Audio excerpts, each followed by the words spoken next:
Rendons-nous maintenant dans le centre de la Côte d'Ivoire, à Bouaké précisément, pour parler de francophonie. Il a été question de la célébration de la journée nationale. Le reportage de Charles Niaoré. L'Agence ivoirienne de coopération francophone AICF, en prélude à la journée internationale de la francophonie, qui sera célébrée le 20 mars prochain, a choisi la ville de Bouaké pour l'ouverture officielle des journées de la francophonie 2012. Pour cette année, des journées socio-culturelles seront organisées à Abidjan et dans plusieurs villes de l'intérieur du pays autour du thème cohésion nationale, paix et développement. La francophonie est au cœur de la diversité culturelle, de la diversité linguistique.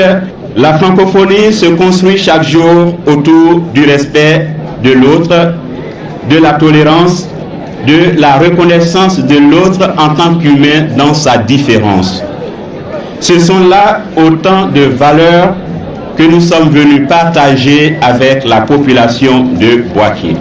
Les autorités administratives de la ville et de la région du Béquet ont salué et remercié le directeur général de l'AICF pour avoir choisi Bouaké pour abriter la cérémonie officielle de lancement des activités de la journée de la francophonie 2012. Le représentant du ministre de la Culture, Henri Nkoumo, a invité les populations ivoiriennes à faire du partage de la langue française un élément d'intégration, d'union et de paix. Outre les prestations artistiques et culturelles, un cross relais francophone de la paix a été organisé pour marquer le démarrage des festivités de l'AICF.